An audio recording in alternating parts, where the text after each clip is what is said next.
হযরত হাসান বসরি রাহমাতুল্লাহি আলাইহি উনার সময় যখন তিনি ছিলেন তখন কিন্তু সেই সময়ের বড় মাপের একজন ফকিহ ছিলেন, এবং উনার সময় আরেকজন ফকিহ ছিলেন আবিয়া বসরি রাহমাতুল্লাহি আলাইহি। দুইজন, একজন পুরুষ আর একজন মহিলা। সেই সময় করে একটি ঘটনা, হযরত হাসান বসরি রাহমাতুল্লাহি আলাইহি একদিন একটি জায়গায় বসে মানুষদেরকে ওয়াজ করছেন, মানুষদেরকে এভাবে তালিম দিচ্ছেন। এমন সময় হযরত হাসান বসরি রাহমাতুল্লাহি আলাইহির কাছে একজন ব্যক্তি এসে বলল, হাসান বসরি, আমাদের জন্য বৃষ্টি বন্ধ হয়ে গেছে, আসমান থেকে কোনো বৃষ্টি হচ্ছে না। ইন্নাস সামাআ লামুতরি, আসমান থেকে বৃষ্টি হচ্ছে না, আপনি আমাদের জন্য দোয়া করেন আসমান থেকে যেন বৃষ্টিপাত হয়। তখন হাসান বসরি রাহমাতুল্লাহি আলাইহি ওই ব্যক্তিকে বললেন, ইস্তিগফিরুল্লাহ, বেশি বেশি করে আস্তাগফিরুল্লাহ পাঠ করো, বেশি বেশি করে আল্লাহর কাছে ক্ষমা প্রার্থনা করো।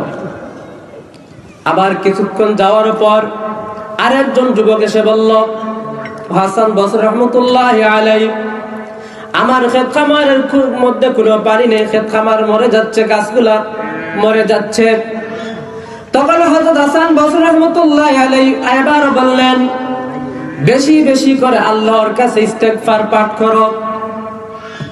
আরেকজন ব্যক্তি এসে হযরত হাসান বসরি রাহমাতুল্লাহি আলাইহিকে বললেন, ও আল্লাহর ওলি, আমার কোনো সন্তান নেই, আমার স্ত্রী বন্ধা হয়ে গেছে, আমার কোনো সন্তান নেই, আমার কোনো ছেলে সন্তান নেই, আমার কোনো মেয়ে সন্তান নেই, আপনি আমার জন্য দোয়া করেন। তখন ওই ব্যক্তিকেও হযরত হাসান বসরি রাহমাতুল্লাহি আলাইহি বললেন, বেশি বেশি করে ইস্তেগফার পাঠ করো। এভাবে আরেকজন যখন এসে বলল, ও হাসান বসরি, আমাদের নদীর মধ্যে তো কোনো পানি নেই, আপনি দোয়া করুন আমাদের নদীর মধ্যে যেন পানি আসে। এও তো সময় যখন লম্বা আয়াত হয় তখন তো আমাদের নদীতে কোনো পানি থাকে না, শুকিয়ে যায়। সেই সময় নদীতে কোনো পানি ছিল না, একজন ব্যক্তি এসে বলল, ও হাসান বসরি, আপনি আল্লাহর কাছে দোয়া করেন, আমাদের নদীতে পানি নেই, আপনি দোয়া করেন। তখন হযরত হাসান বসরি রাহমাতুল্লাহি আলাইহি ওই ব্যক্তিকে আবার বললেন যে আপনি বেশি বেশি করে ইস্তেগফার পাঠ করেন। তখন উপস্থিত যারা ছিল মুরিদ, ওই মুরিদরা আশ্চর্যান্বিত হয়ে গেল, কি ব্যাপার, আপনি হলেন আমাদের ওলি, আল্লাহর ওলি, আপনাকে চারজন ব্যক্তি প্রশ্ন করলো, উত্তর দিলেন, এর কারণ কি?